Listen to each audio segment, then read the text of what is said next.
Hello guys, I'm very excited to share that 1.50 days of strategy to prepare your SFM paper actually revision कैसे करोगे, कैसे conduct करोगे उस 1.5 day के अंदर में. Believe me it is really difficult, it was really difficult for me because बहुत मुश्किल होती है ये सोचने में कौन सा बच्चे ने क्या प्रिपेयर किया है, किसका फॉरेक्स अच्छे से प्रिपेयर्ड है, कौन सी टॉपिक कम है, कौन सी टॉपिक ज़्यादा है, किसको ज़्यादा समय देना चाहिए एक टॉपिक पे, किसको कम समय देना चाहिए. कभी होता है ना ऐसा कि चलो एग्ज़ाम वाले दिन थोड़ा और देख लेंगे and all that. I do not know all this. तो मेरे लिए बहुत मुश्किल हो गई कि मैं क्या करूँ, काइंड ऑफ. एंड बच्चों का बार बार रिक्वेस्ट भी आ रही थी. तो मैंने एक प्रिपरेशन करी ये अज्यूम करके कि अगर मैं पेपर के लिए बैठती हूँ तो मैंने किस हिसाब से रिवीजन का शेड्यूल फॉलो करा होता. एंड देन उसके बाद ये जो शेड्यूल है, मैंने कुछ बच्चों से बात भी करी. Believe me, because it is dangerous ना, समथिंग वेरी सेंसिटिव, बिकॉज बच्चा पेपर लिखने जा रहा है और मैं रिकमेंड कर रही हूँ. और बहुत सारे बच्चे अपनी बातों को मानते हैं आंख बंद करके कि मैम ने बोला है ना इसलिए मुझे ये करना है. तो मुझे उनके साथ में ऐसा कुछ भी नहीं करना है, वो भी एग्जाम के एक दिन पहले, जिससे उनको लॉस हो जाए. I hope you understand that part. But yet we have come out with a very, very workable strategy actually. I had a word with few people who have scored ranks in the SAE final exam, very good students, and some people who have scored very good marks in the paper. उन्होंने क्या किया था, उनसे बातें भी करी, मैंने अपना भी बनाया, and they completely endorsed with this strategy कि बॉस मैम आपने बहुत अच्छा ये बनाया है. I think this is a workable situation, ऐसे ही जाना चाहिए. तो शेयर करती हूँ मैं तुम्हारे साथ में. मैंने थोड़ा रिगरस है लेकिन आई एम श्योर एग्जाम के एक दिन पहले अपने पास चॉइस नहीं है. Okay, now coming to the point. अगर देखोगे ना यहाँ पे तो तुम मैक्स टू मैक्स 6:30 PM को FR के पेपर के बाद घर आ जाओगे. करेक्ट है.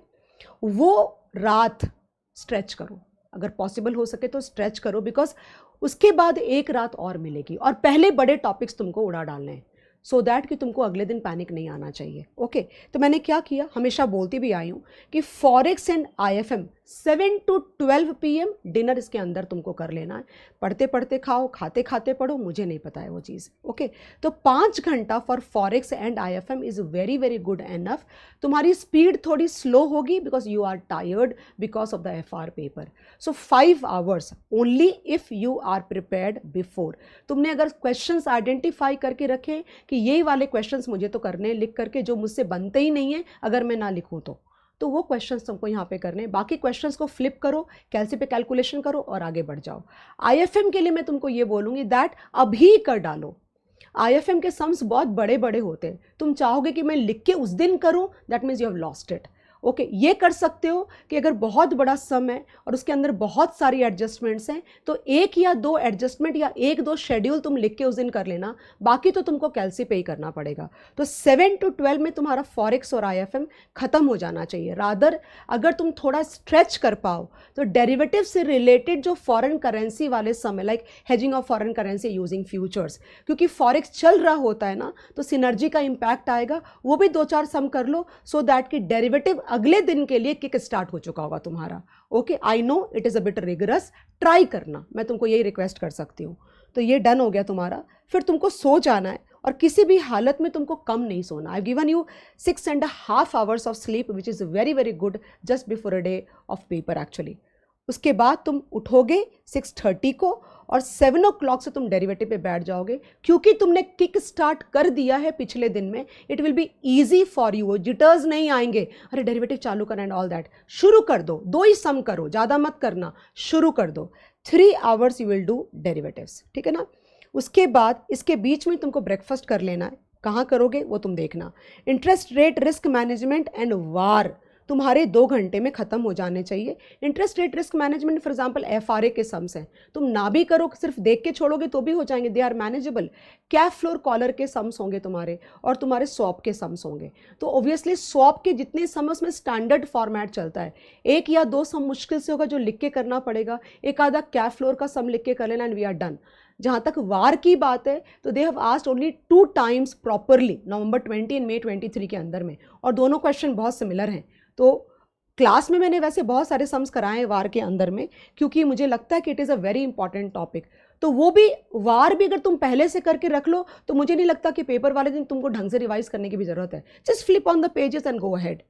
ओके, तो ये तुम्हारा हो गया। उसके बाद मुझे लगता है तुम थोड़े हैवी हो चुके हो दिमाग से, तो लाइट चैप्टर ले लो, म्यूचुअल फंड। म्यूचुअल फंड में गिन के तुमको 5 क्वेश्चन प्रैक्टिस करने हैं, उससे ज़्यादा नहीं करना, वो भी आधा कैलसी पे, और कॉम्प्लिकेटेड वाला पार्ट तुमको लिख के करना। फॉर एग्जाम्पल तुम्हारा डिविडेंड इक्वलाइजेशन का फॉर एग्जाम्पल सम है, वो थोड़ा लिखोगे तो अच्छा रहेगा, because on the spot it will be difficult for you to like reproduce a sum in a complete manner. So I am talking about that. 2 से 4 सम लिखने जो बहुत तुम्हें दिक्कत होती है, कितनी बार भी रिवाइज करो तो वो करने में बेसिकली। तो your mutual funds is done. I know mutual funds के बाद आइडियली पोर्टफोलियो आना चाहिए, बिकॉज मैं बोलती हूँ बच्चों को फैमिली फॉलो करो। तो forex, derivative, interest rate risk management और वार की एक फैमिली होती है। बैक टू बैक करोगे ना तो टाइम कम जाता है, सिनर्जी का इंपैक्ट आता है। लेकिन लंच का टाइम आएगा तो बीच में पोर्टफोलियो उठाना सही नहीं होगा, बॉन्ड्स उठा लो, तो 2 घंटे में तुम्हारे बॉन्ड्स खत्म हो जाएंगे। बॉन्ड्स में अगेन बॉन्ड रिफंडिंग का सम है, देन ड्यूरेशन का एक 3-4 बार कैलकुलेट करना है। जो हैवी वाले 5 question like spot and forward का है, ये 5 सम तुमको 5 घंटे में 2 घंटे में करना है, सॉरी, उससे ज़्यादा नहीं करना है। बाकी पहले से करके computing the value of the bond वो थोड़ी करेंगे उस टाइम पे अपन, वो तुम सिर्फ रिवाइज करोगे। देन पोर्टफोलियो 3 to 6 PM में तुम्हारा हो जाना चाहिए, and that is only, this is will be the most challenging stuff I am telling you.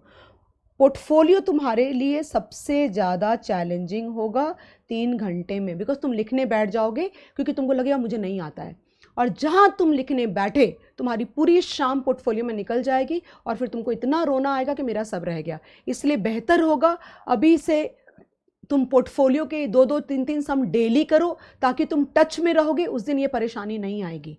Okay, then tea break, पहला ब्रेक मैंने दिया है। ब्रेक कहने को टी का है, नीचे जाओ, एक वॉक करके आओ, बिकॉज तुमने कल से कुछ भी, तुम उठे भी नहीं हो अपनी पढ़ाई पर से।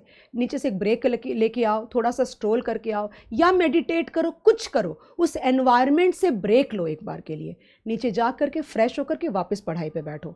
ओके, और साथ में चाय भी पी लेनी है तुम्हें।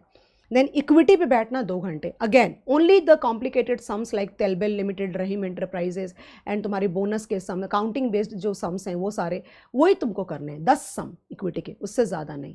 वो 10 सम कौन से होंगे वो तुम आइडेंटिफाई करोगे खुद के लिए, and then you are done by 8:15। Okay, 2 घंटे दिए। मर्जर्स तुमको 1 घंटे में ख़त्म कर लेना। अगेन मर्जर्स कर रहे हो तो 5 to 6, 7 सम्स, और मर्जर के सारे स्टेप्स लिख के मत करना। अगर कोई सबका भी करना भी है तुम्हें, वो 10 सम भी अगर करने हैं, 5 सम करने, सारे मत लिखना, टाइम जाएगा बहुत ज़्यादा। तो आधे स्टेप्स कैलसी पे, और 2-4 step you feel that you do not are comfortable, तो वो तुम लिख के कर लेना, and it should be done. Then dinner करोगे 9:15 to 9:30, अगेन फैमिली के साथ बैठो, बातें करो, रिलैक्स करो। अज्यूम करो कि मेरा पोर्शन प्रैक्टिकल का ख़त्म हो गया, लेकिन तुम्हें सोना नहीं है। तुम्हें 9:30 to 12:30 में थियोरी करके सोना है। 10 चैप्टर अगर है, कम से कम 3 घंटे में तुम 3 से 4 चैप्टर आराम से उठा सकते हो, और वो वाले चैप्टर्स उठाना जो तुम्हें नहीं आते हैं। बिलीव, बच्चे यूजुअली हमारी क्या आदत होती है, जो हल्का वाला काम होता है ना, ईजी वाले काम हम जल्दी उठाते हैं, हैवी वाला काम पहले उठाओ। ओके, तो ये हो गया, और थियोरी पढ़ के सो। अगले दिन फिर तुम्हें सो जाना है, और तुम्हें कितनी देर सोने हैं, वापस तुम्हें 6 घंटे के सोने की मैंने टाइम दिया है पूरा। अब कितने लोग इस पर कितना कॉम्प्रोमाइज़ करेंगे मुझे नहीं पता है। और वापस सुबह 7 बजे से लेकर के 6:30 को तुम उठ जाओगे मॉर्निंग में, 12 बजे तक तुम्हें सिर्फ क्या करना है पता है, थियोरी करना, और कुछ भी नहीं करना। और कोई समय ऐसा कुछ याद आ गया कि यार मेरा ये ठीक से नहीं हुआ तो देख लेना, लेकिन थियोरी पे कॉन्सेंट्रेट करो, because theory will be the game actually. Theory will be the game, winning game act जिसको बोलते हैं, इग्नोर नहीं करना है। I think we have given enough time to theory also. मैंने एक मैराथन भी डाल रखा है 50% चैप्टर्स का, तुम वो भी देख सकते हो अगर चाहो तो। पहले दिन देखना, नेक्स्ट डे मत देखना। नेक्स्ट डे कोई भी तरह का मोबाइल का यूसेज, सोशल मीडिया का यूसेज, या कोई और तरह के यूट्यूब लेक्चर्स मुझे लगता है तुमको नहीं देखना चाहिए, बिकॉज सी हम उस वीडियो तक नहीं रहते, हम दूसरी वीडियो में भी चले जाते हैं, सजेस्टेड वीडियोस में, और फिर वहाँ से तुम्हारी परेशानी शुरू हो जाएगी। डोंट टॉक टू पीपल, तुम्हारा कितना हुआ, मेरा कितना हुआ एंड ऑल, ज़रूरत नहीं है तुमको वो करने की। जो तुम्हारा हुआ तुम अपना बेस्ट दे के आओ, फिर देखा जाएगा।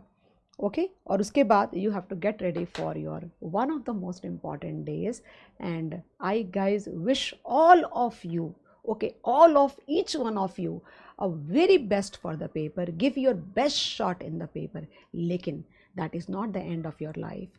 So हम मेहनत कर सकते हैं और फल की इच्छा नहीं करेंगे। I know it sounds very idealistic, तुम्हारी एज में मैं भी ऐसे सोचती थी, लेकिन आज इस एज पे आकर के मुझे ये लगता है कि एक्चुअली हम बहुत चीज़ें कंट्रोल कर ही नहीं सकते। हम सिर्फ एक ही काम कर सकते हैं, हम मेहनत कर सकते हैं, उसके अलावा कुछ भी नहीं। तो तुमको निराश नहीं होना है और तुम्हें उदास नहीं होना है। अपनी बेस्ट फाइट लड़ो, अपना लास्ट मोमेंट तक अपनी बेस्ट फाइट लड़ो। और वो जो बोलते हैं ना, इतनी सी जो चीज़ रह जाएगी, क्या होता है, गड्ढा खोद रहे हो, थक जाते हो, लग रहा है दिख ही नहीं रहा है यार, कहाँ पे लाइट है, दिख ही नहीं रहा है, टनल को तुम खोद रहे हो, तुम्हें पता ही नहीं है। बट क्या होता है कि पूरी टनल खुद गई है, दैट 1% की वजह से तुम लौट आते हो। लौटना नहीं, लौटना नहीं, हारना नहीं, जीतना है तुम्हें। अगर तुम अपना बेस्ट शॉट देते हो ना, तो भी उसको जीतना बोलते हैं, बिकॉज तुमने अपनी ज़िंदगी का बेस्ट शॉट दिया। उसके बाद चीज़ें तुम्हारे हाथ में नहीं हैं, छोड़ दो, आगे बढ़ते हैं। Okay, so all the best. Okay, B strong, be very very strong, you will win. Okay, it is not that difficult, but या मायूस नहीं होना है, डीमोटिवेट नहीं होना है, नेगेटिव लोगों के साथ बातें नहीं करनी है, बी पॉजिटिव। एंड कुछ भी अगर प्रॉब्लम आती है तुम्हें, just talk to me, WhatsApp में कमेंट करो यूट्यूब पे कि मैम मुझे ये दिक्कत है, जितना मुझसे हो पाएगा मैं हेल्प करूँगी तुमको। ओके, अब ये मैंने जो चेहरा है ना, ये थोड़ा मैंने उदास वाला जानबूझ के बनाया था, और इसको अब मैं बनाने वाली हूँ बहुत ही smiling face. Okay, thank you, bye bye.